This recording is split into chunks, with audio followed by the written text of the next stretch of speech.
Hello class 7th के students. तो एक बार फिर से आप सभी का मोस्ट वेलकम। और यार एकदम मतलब मज़ा ही आ गया, क्योंकि आप लोगों का जो सपोर्ट है ना वो यार एकदम मतलब ज़ोरदार रहा है। ठीक है, टिल शुरुआत से ही आप लोगों का सपोर्ट एकदम ज़ोरदार रहा है।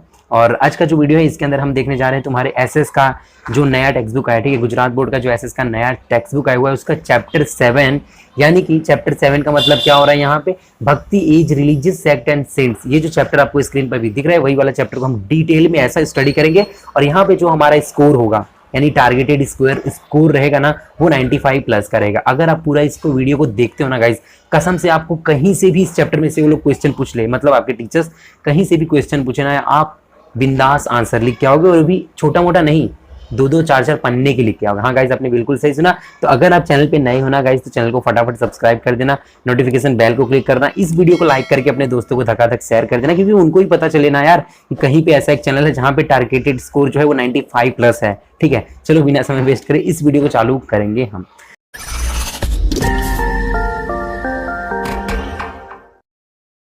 ओके गाइज, तो आप जैसे देख सकते हो यहाँ पे जो हमारे चैप्टर का नाम है वो है Bhakti age religious sect and saints, है ना। तो पहले तो भक्ति एज का मतलब क्या है, यानी कि भक्ति का लहर।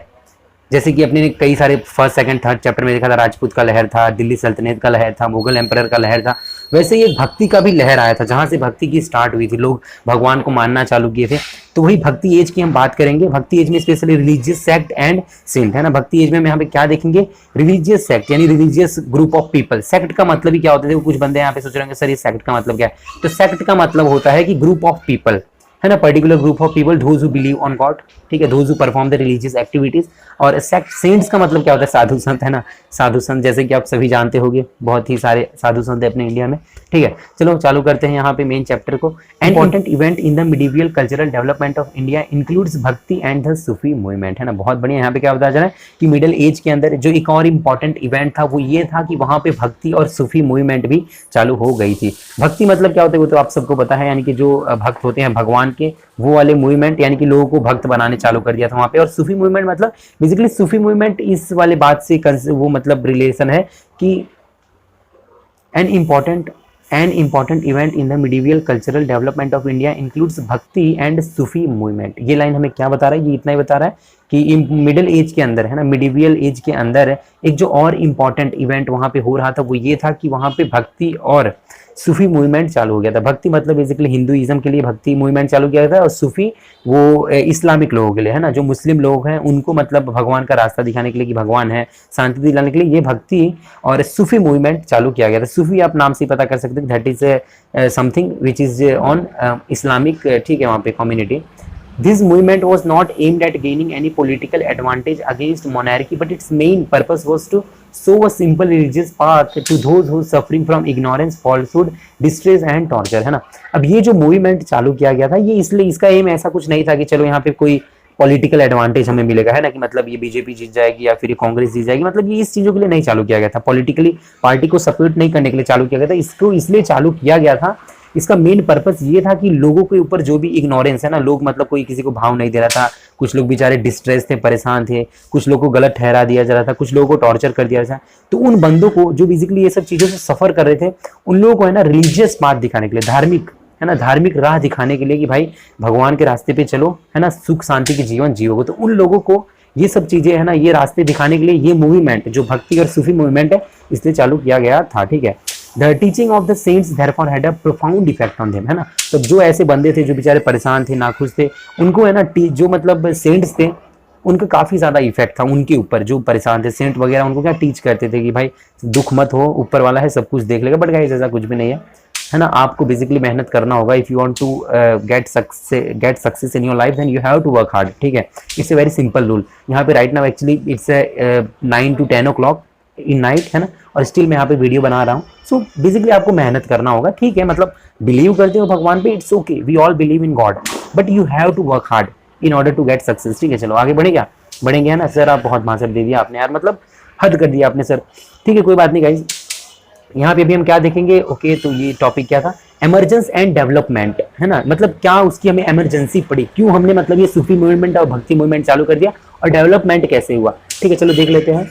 अब यहाँ पे क्या है, भक्ति and Sufi movement originated and developed in India. बहुत ही सिंपल है, भक्ति और सूफी मूवमेंट कहाँ पे से शुरुआत हुई थी, कहाँ से इसकी ओरिजिन थी, कहाँ से इसकी निचोड़ थी, है ना। तो ये developed, it was originated and developed in India due to these barriers of discrimination of religious beliefs, superstition were ignored and doors were opened for the devotional path to all, है ना। तो यहाँ पे क्या बताया जा रहा है कि जो मतलब भेदभाव, डिस्क्रिमिनेशन हो रहा था ना, भेदभाव हो रहा था, बैरियर लगा था भेदभाव का, है ना। और फिर बाद में क्या गलत बिलीफ थी, सुपरस्टिशन यानी कि लोगों को जो अंधश्रद्धा थी ना, उन चीजों को इग्नोर करने के लिए, ये भेदभाव लोगों के साथ जो हो रहा था, जो लोग सब अंधश्रद्धा में विश्वास करते थे, यानी कि भूत है, ये है, वो है, उन चीजों को दूर करने के लिए, है ना, यहाँ पे डिवोशनल पाथ सभी के लिए, है ना, डिवोशनल पाथ यानी कि भक्ति का राह उनके लिए खोला गया, है ना, दरवाजे खोल दिए गए उन सभी बंदों के लिए, है ना। भले उनको ऐसा कुछ भी नहीं था कि ये मुस्लिम है तो ये हिंदू है तो इनको नहीं लेंगे हम अपने ग्रुप में, ऐसा कुछ नहीं था। सभी बंदों को, है ना, जो बेसिकली सफर कर रहे थे उनके लिए रास्ता खोल दिया गया भगवान का, है ना, डिवोशनल पाथ यानी भक्ति का रास्ता खोल दिया गया।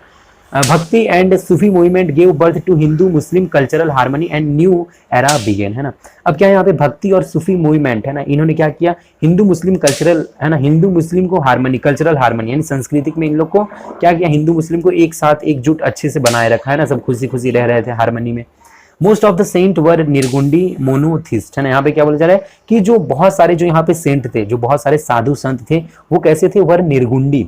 निर्गुंडी मतलब कि वो सिर्फ एक भगवान पे ही बिलीव करते थे, ठीक है। निर्गुंड, ठीक है, यहाँ पे निर्गुणवाड़ी, सॉरी निर्गुणवाड़ी, निर्गुणवाड़ी का मतलब होता है कि ऐसे साधु संत जो कि सिर्फ और सिर्फ, है ना, एक भगवान के बिलीव करते हैं कि पूरे वर्ल्ड में there is only one God, है ना, सबका मालिक एक है, तो that is called as a nirgunvadi, जिसको कि मोनोथिस्ट मतलब कि एक भगवान पे ही बिलीव करना। चलो, they were advocates of unity, all the saints and fakir believed in a unity, and ठीक है यहाँ पे they were advocates, ये सब विषय। चलो, according to them God is निर्गुण, formless and indescribable, they opposed idol worship and ritual, ठीक है। अब जो भी निर्गुणवादी थे, मोनोथिस्ट, है ना, जो मोनोथिस्ट का मतलब होता है, निर्गुणवादी एक हिंदी का शब्द है जिसका कि इंग्लिश में मतलब होता है मोनोथिस्ट, यानी कि जो एक भगवान पे ही बिलीव करता है। अब जो भी एक भगवान पे बिलीव करता था, यानी कि जो भी ऐसा मानता था, जो भी साधु संत ऐसा मानता था कि सबका मालिक एक है ना, तो उनका क्या कहना था कि गॉड कैसा है, निर्गुण है। निर्गुण मतलब कि उसके अंदर कोई भी गलत गुण नहीं है, कोई भी उसके अंदर गलत क्वालिटी नहीं है, गॉड इज ए निर्गुण, है ना। वो क्या मानते थे मोनोथिस्ट लोग, यानी कि निर्गुणवादी लोग क्या मानते थे, गॉड इज निर्गुण, है ना, फॉर्मलेस एंड अनडिस्क्राइबेबल, है ना, उनको कोई भी डिस्क्राइब नहीं कर सकता है, ठीक है। चलो, ऐसे गॉड होते हैं। और वो क्या अपोज करते थे, वो किन चीजों को मना करते थे, अपोज्ड वर्शिप एंड रिचुअल, है ना, they opposed idol worship and ritual, वो है ना इन चीजों को मना करते थे कि कई लोग है ना पत्थर को पूजा करते हैं और मूर्ति को पूजा करते हैं। तो जो भी निर्गुणवादी लोग थे, मोनोथिस्ट थे, है ना, जो भी ऐसे साधु संत थे, वो इसको अपोज करते थे, मना करते थे कि भाई पत्थर को पूजा मत करो, there is only one God and that we can't see that God. हम उनको तभी देख सकते हैं अगर हम बहुत ज्यादा साधना करें, बहुत ज्यादा अगर हम मेडिटेशन करें 2-4 घंटे, मतलब बहुत दिल से करें, तो ही हमको वो गॉड दिखेंगे, अदरवाइज वो सबको नहीं दिख सकते थे, ठीक है। They preach the people in simple language, they compose literature and verses in the language of the people, ठीक है। यहाँ पे सिंपल सब चीजें लिखी है कि वो लोगों को सिंपल लैंग्वेज में पढ़ाते थे, है ना। उन्होंने क्या कंपोज किया, लिटरेचर और वर्सेस, है ना, अलग अलग किताबें और अलग अलग लाइंस, वर्सेस यानी क्या, सब जो संस्कृत के लाइंस होते हैं ना, वर्सेस क्रिएट किया, ठीक है। और यहाँ पे क्या लिखा है, चलो आगे बढ़ेंगे, ठीक है। यहाँ पे क्या बताया जा रहा है, this literature verses simple speeches और composition local dialect of the peoples, ठीक है। ये जो वर्सेस थे, ये जो लिटरेचर थे, वो लोकल डायलेक्ट में, लोकल डायलेक्ट मतलब लोकल भाषा, डायलेक्ट का मतलब ही होता है तुम्हारे लोकल एरिया का भाषा। तो ये सब जो स्पीचेस थे, वर्सेस थे, ये सब लोकल डायलेक्ट में थे, जिससे कि पीपल को आसानी से, लोगों को आसानी से समझ पड़े और उनके बीचों में यूनिटी बनी रहे, ठीक है। They said that the essence of the all religion is same, there is only one God and he is everywhere, है ना। देखो, जैसे कि मैंने आपको बताया, उन्होंने क्या बोलते थे कि there is only one God, एक ज भगवान है एंड एक बड़ी जगह है, है ना। वो लोग का ऐसा मानना था कि इसका, जो मोनोथिस्ट होते थे, जो निर्गुणवादी लोग होते थे, all religion have the same path, devotion to God, है ना। सभी रिलीजियन का एक ही राह होता है, वो राह ये होता है कि भगवान की राह पर चलना, है ना, भगवान की भक्ति में मतलब पगला जाना, मतलब वो ऐसा वर्ड मेरे को अभी नहीं मिला, ठीक है। तो अगर आपको वीडियो अच्छा लगा है, अभी तक वीडियो में बने हो, तो फटाफट ना यार गाइस एक लाइक कर देना, this is called as a like, वहाँ पे आपको इस तरह से एक बटन दिख रहा होगा बेसिकली, तो ठीक है, ऐसे लाइक कर देना और दोस्तों को फटाफट शेयर कर देना अगर आपको मजा आ रहा है तो, है ना। 95 टारगेटेड स्कोर जो है हमारा इस चैप्टर का, दैट इज 95, आपको ना इस चैप्टर में से 95 प्लस स्कोर करना है, 95 प्लस स्कोर करना है, ठीक है। चलो, और क्या बात कर लेंगे, the main saint and their ideology, है ना, कुछ भी। चलो, साधु संत के बारे में बात करेंगे, मैंने बहुत बता दिया, ये मोनोथिस्ट, वो मोनोथिस्ट। अभी वो मोनोथिस्ट कौन कौन है ना, और उनकी आइडियोलॉजी क्या थी, उनका दिमाग क्या था, वो कैसा सोचते थे, व्हाट वाज देयर बिलीफ, इनके बारे में हम देखेंगे। मेन सेंट एंड देयर लॉजी, ठीक है। चलो यहाँ पे आप देख सकते हो अलवार नारायण सेन, ये कौन है बेसिकली मैं आपको बताता हूँ, पहले ये थोड़ा सा पढ़ लेते हैं। ओके तो यहाँ पे आप देख सकते हो Shankaracharya began religious reform activities in South India in the 8th century, है ना। शंकराचार्य ने क्या किया, रिलीजियस जो रिफॉर्म एक्टिविटीज है, रिलीजियस की एक्टिविटीज जैसे कि पूजा पाठ भजन वजन, ये सब किसने चालू किया था, शंकराचार्य ने, जो कि साउथ इंडिया में किया था। और 8th सेंचुरी में शंकराचार्य ने पूजा पाठ रिलीजियस एक्टिविटीज, है ना, रिफॉर्म सब चालू कर दिया था 8वीं सदी में। 250 साल बाद, यानी कि ऑलमोस्ट 12th सेंचुरी के आधा खत्म होने के बाद, यानी कि 12th सेंचुरी जब 12th सेंचुरी खत्म हो गया और 13th सेंचुरी आधा खत्म होने के बाद यहाँ पे क्या यहाँ पे रामानुजाचार्य, है ना, रामानुजाचार्य ने क्या किया, इंस्पायर्ड डेवोशन, है ना, यहाँ पे इन्होंने भी मतलब भक्ति के अंदर लोगों को इंस्पायर करना चालू कर दिया।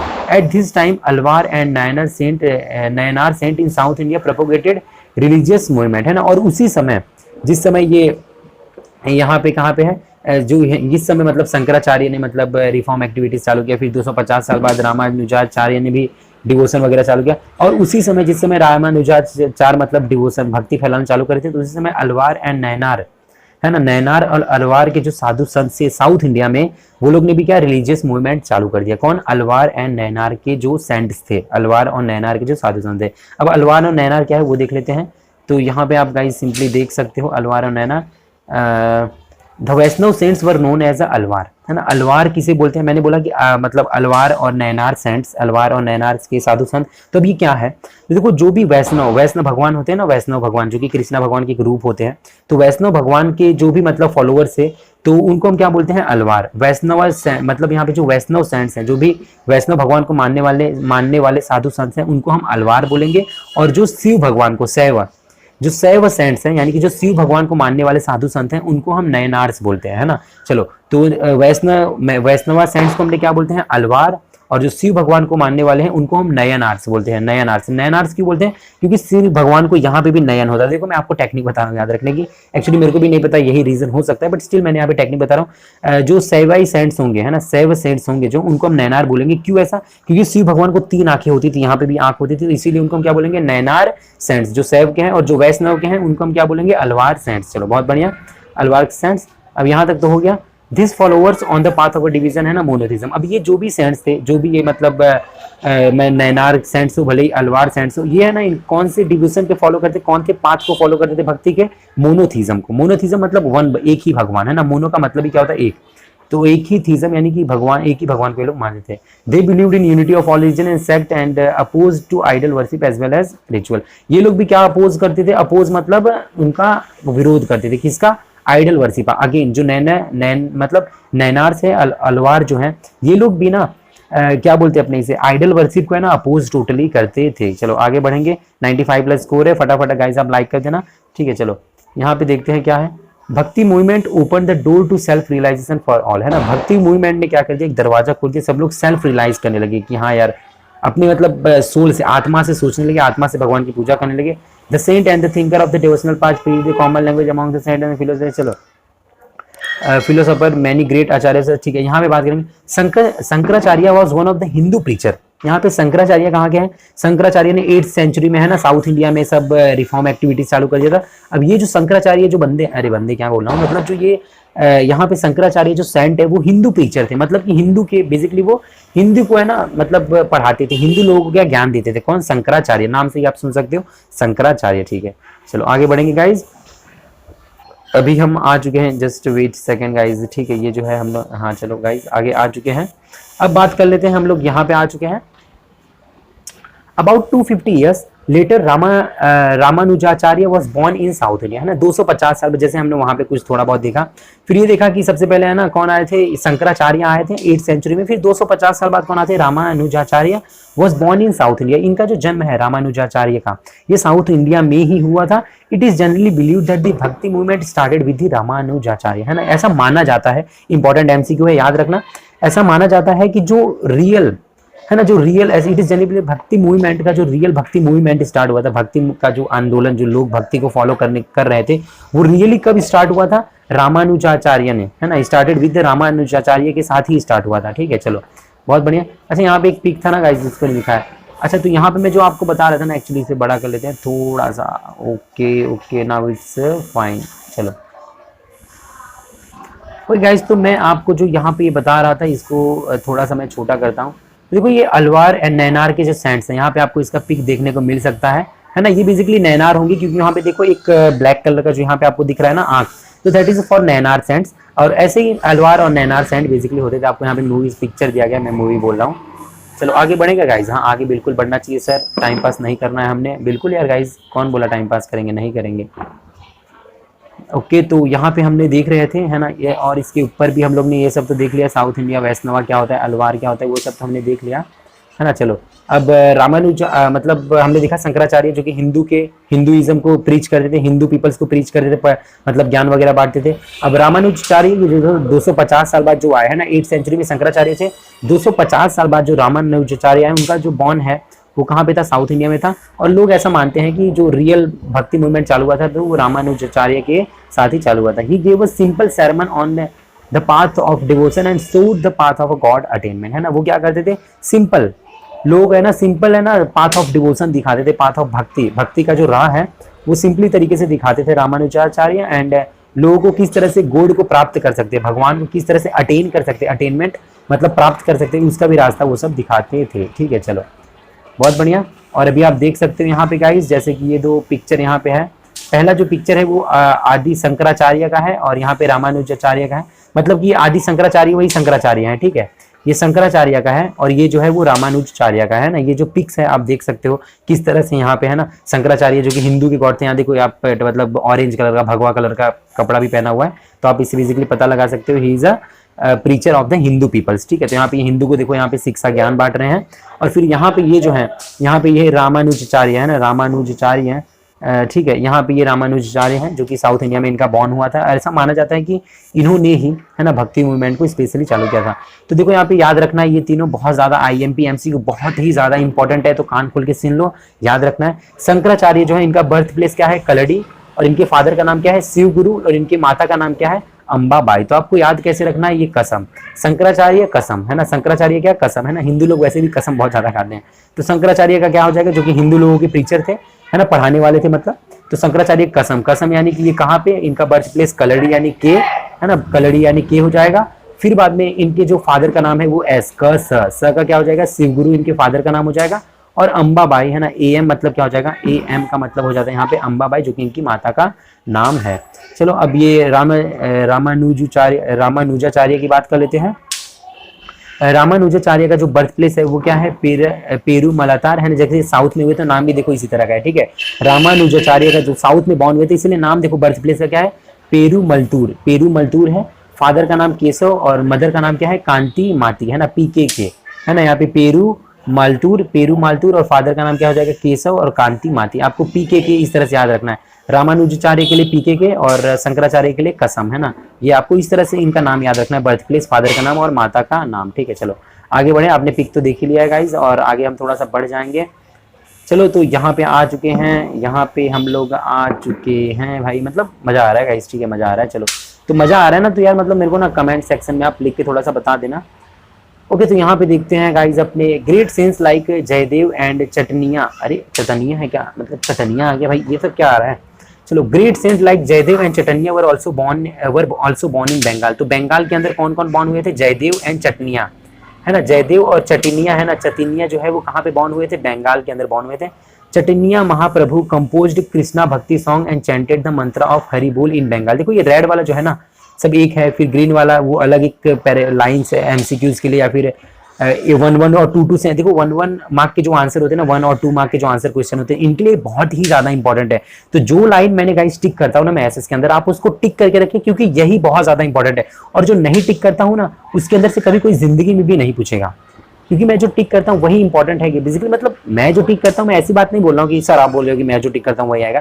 बेसिकली इस चैप्टर में है ही बस इतना, और वो लाइन तो मतलब आपको ऐसे ही एक्सप्लेन करने के लिए, बट जो मेन इंपॉर्टेंट लाइन है वो यही है, तो आप भी टिक करके रखना। ठीक है चलो पढ़ते हैं। Jayadev and Chaitanya were also born in Bengal. Chaitanya Mahaprabhu composed Krishna bhakti song and chanted the mantra of Hari Bol in Bengal. चलो तो यहाँ पे जो जयदेव है चटनिया है वो बंगाल में बॉर्न हुए थे। और यहाँ चटनिया के बारे में क्या बताया है, चटनिया महाप्रभु जो है वो कृष्णा भक्ति सॉन्ग क्या करते थे, वहां पे कंपोज किए थे। कृष्णा के भक्ति के जो सॉन्ग है ना, वो कौन कंपोज किए थे? चटनिया ने कंपोज किया था। और है ना, अक्सर वो मंत्र जपते रहते थे, चैंट करते। चैंट करना मतलब क्या होता है? चैंटेड मतलब चैट नहीं, चैट मतलब तो वो टप टप टप मैसेज आप करते, चैंटेड मतलब जपना। तो कौन से मैसेज को जपते रहते थे? हरि बोल, है ना, हरि बोल हरि बोलो रे राधा।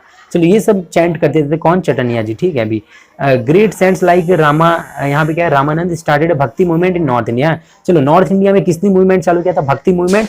तो यहाँ पे रामानंद, है ना, रामानंद जो है, देखो नाम से पता चलेगा रामानंद जो है वो नॉर्थ इंडिया में ही बेसिकली चालू करेंगे। तो रामानंद ने कहाँ चालू किया था? नॉर्थ इंडिया में।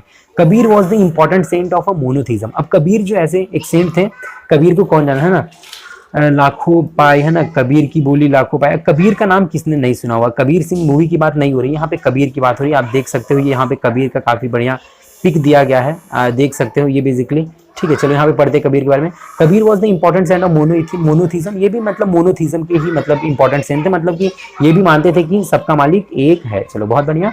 फिर यहाँ पे he was a weaver profession, है ना, ये बाई प्रोफेशन क्या करते थे? वीव करते थे। वीव यानी, है ना, कपड़े को ऐसे वीव करते थे, बनाते थे, ठीक है।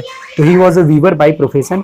बिजाक in his collection of, Bijak is his collection of poem. तो बिजाक क्या है? बिजाक इनका एक पोएम का कलेक्शन है। बिजाक के अंदर बहुत सारे अलग अलग पोएम्स है, तो जो कि किसने लिखा हुआ है यहाँ पे? कबीर भाई ने, अरे कबीर दास ने, ठीक है। तो कबीर दास ने क्या, बिजाक, है ना, बिजाक इनका एक पोएम का कलेक्शन है, उसमें बहुत सारे अलग अलग पोएम्स है बिजाक के अंदर, ठीक है। His poem are included in the Sikh holy book Guru Granth Sahib, है ना। चलो बहुत बढ़िया। कबीर, देखो Kabir Das is a very important point, यहाँ पे जो पॉइंट आपको बता रहा हूँ, Kabir Das is a very important and it is almost asked in exam many times, क्योंकि कबीर के बारे में काफी लोग यहाँ पे, है ना, भक्ति वगैरह सुनते हैं, ठीक है। तो कबीर एक बहुत ही ज्यादा इंपॉर्टेंट यहाँ पे हो जाता है शॉर्ट नोट के लिए, तो आपको पढ़ना है इसके बारे में। बहुत सारे एक एक दो मार्क के आंसर क्वेश्चन भी यहाँ से बनते हैं। तो बिजाक है, और क्या था? His poem included in Sikh holy book, है ना, इनका जो पोएम है और भी वो कहाँ इंक्लूड है? तो एक सिख लोगों का, यानी कि पंजाबी लोगों का, है ना, पंजाबी लोग का एक होली, यानी कि जो मतलब बोलते हैं ना होली बुक, यानी कि जो होली का यहाँ पे हिंदी नहीं याद आ रहा मेरे को, चलो ठीक है। तो ये मतलब होली मतलब क्या भगवान, यहाँ पे है, टंग पे है, हिंदी नहीं निकल रहा है मुंह के बाहर, ठीक है। तो इनके जो पोएम है वो गुरु ग्रंथ साहिब करके एक, है ना, सिख लोगों का एक बुक है, ठीक है, जो कि भगवान वाला बुक होता है। सिख लोगों का एक बुक है गुरु ग्रंथ साहिब, उनके अंदर इनके पोएम इंक्लूड किए गए हैं। Saint रेडदास was his Guru brother, है ना। चलो सेंट रेडदास कौन थे यहाँ पे? चलो सेंट रेडदास इनके गुरु के भाई थे, है ना, इनके गुरु के भाई थे कौन? Saint Raidas. Like Kabir he was also saint of the Nirgun branch. और गुरु की तरह ही, मतलब कबीर की तरह ही जो यहाँ पे सेंट रेडदास हैं, वो भी क्या निर्गुणा ब्रांच के ही एक, है ना, सेंट थे। निर्गुण ब्रांच मतलब क्या होता है गाइस? तो मैंने आपको बताया ना, ऐसे मतलब सेंट लोग, साधु संत लोग जो कि सिर्फ मानते हैं there is only one God, एक सबका मालिक एक है। तो उसी ब्रांच के कौन थे? सेंट रेडदास भी थे। तो कबीर के बारे में इतना याद रखना है, it is a very important. और गाइस जो हमारा पार्ट 1 है वो मैं यहीं पे समाप्त करना चाहूंगा, ठीक है। तो होप करता हूँ आप लोगों को पूरा समझ आया होगा, और जहां से नहीं समझ आया हो, जो पॉइंट्स नहीं समझ आए हो ना, तो मेरे को कमेंट सेक्शन में लिख के बताना, और आपको मैं समझा दूंगा। This is one of the best YouTube channel, आपको बताने में खुशी होगी। और आप जो हमारे साथ जुड़े हुए हैं, that is also very appreciatable and admirable guys, ठीक है, बहुत ही बढ़िया। आप इसी तरह से हमसे जुड़े रहिए। वीडियो को लाइक करना, शेयर करना अपने दोस्तों के साथ। मिलेंगे नेक्स्ट वीडियो के अंदर।